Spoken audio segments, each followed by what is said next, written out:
Oke, bismillahirrahmanirrahim. Assalamualaikum warahmatullahi wabarakatuh. Kembali lagi dengan saya di channel Zen Project, membahas tentang berbagai peristiwa sejarah yang ada di dunia.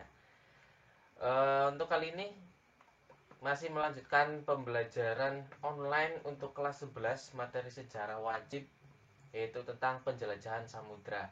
Kemarin kita sudah membahas tentang penjelajahan samudra. Sebenarnya apa sih yang mengawali sejarah penjelajahan samudra? Terus bagaimana sih proses perjalanan samudra oleh bangsa siapa saja sih? Nah, untuk kali ini kita akan membahas tentang penjelajahan samudra oleh bangsa Portugis. Materi ini dipersembahkan oleh Agustin.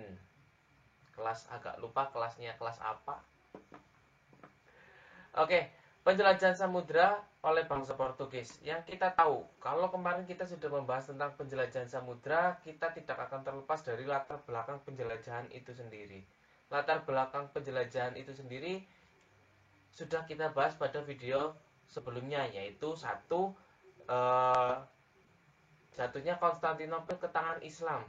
Ketika Konstantinopel itu jatuh ke tangan Islam, secara tidak langsung Konstantinopel atau pasar pada saat itu ditutup untuk bangsa Eropa, sehingga bangsa Eropa membutuhkan banyak sekali rempah-rempah karena kebutuhan mereka, dan mereka mengawali penjelajahan samudra pada saat itu. Kita next saja karena kita sudah tahu ini. Oke. Nah, awal mula kedatangan bangsa Portugis.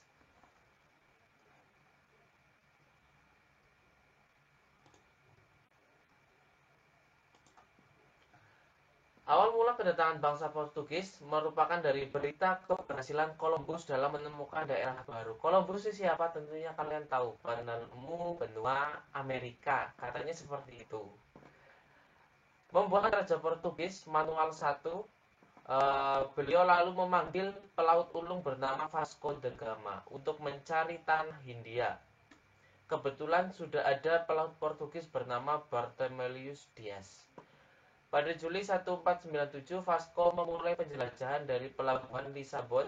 Rombongannya lalu singgah di Tanjung Harapan dan akhirnya sampai di Calicut dan juga Goa di pantai barat India. Nah, banyak sekali penjelajah-penjelajah atau pelaut-pelaut ulung yang datang dari bangsa Portugis. Salah satunya adalah Vasco da Gama dan Bartholomew Dias. Nah, berikut merupakan foto dari Vasco da Gama, seorang pelaut ulung dari bangsa Portugis itu sendiri. Nah, kapan dan bagaimana akhirnya bangsa Portugis masuk Indonesia? Bangsa Portugis memasuki Indonesia setelah menaklukkan Malaka pada tahun 1511. Malaka sih di mana? Malaka itu di daerah Sumatera,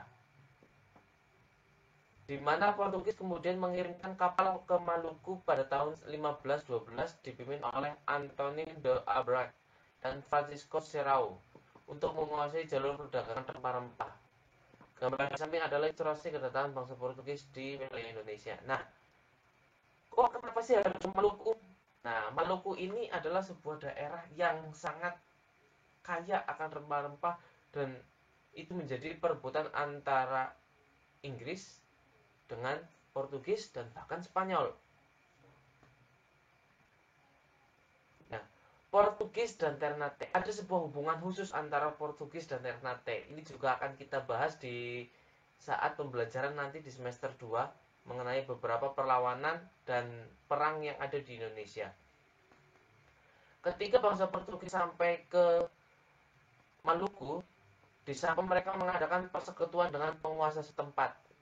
Pada tahun 1522, Portugis mendirikan kantor dagang lengkap dengan benteng di Ternate, serta memperoleh hak monopoli di pusat rempah-rempah. Sebagai gantinya, orang Portugis harus membantu Ternate menghadapi Kesultanan Tidore yang didukung oleh Spanyol.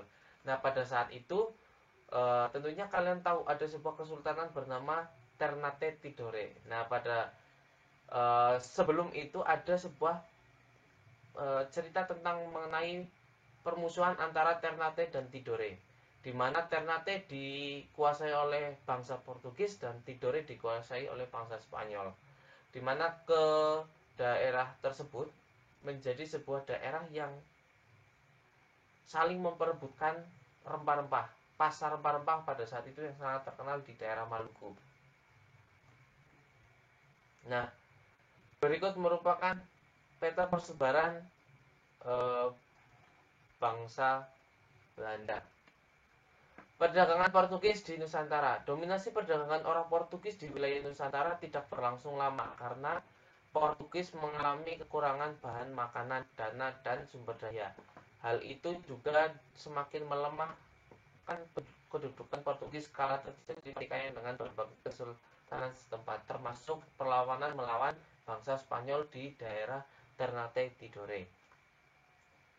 Kesulitan yang dihadapi oleh orang Portugis tersebut akhirnya juga melemahkan posisi mereka di berbagai wilayah Nusantara.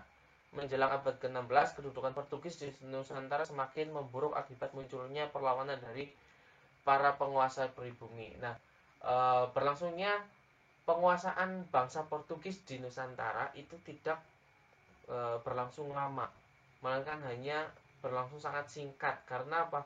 Kedudukan Portugis pada saat itu masih lemah, di mana belum didukung oleh bangsa mereka di daerah asalnya, belum ada pendanaan yang sangat besar, belum ada bahan makanan yang menjadi pokok untuk distribusi mereka, dan juga sumber daya. Mereka belum mampu memanfaatkan sumber daya yang ada.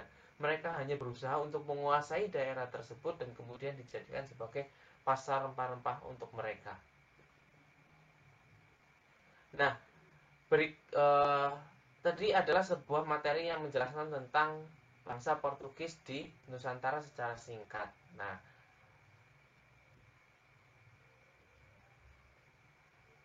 pada materi ini bangsa Portugis menjadi sebuah awal dari penjelajahan samudra. Namun ada bangsa lainnya seperti Spanyol, Inggris, dan Belanda. Nah, itu akan kita bahas pada video selanjutnya.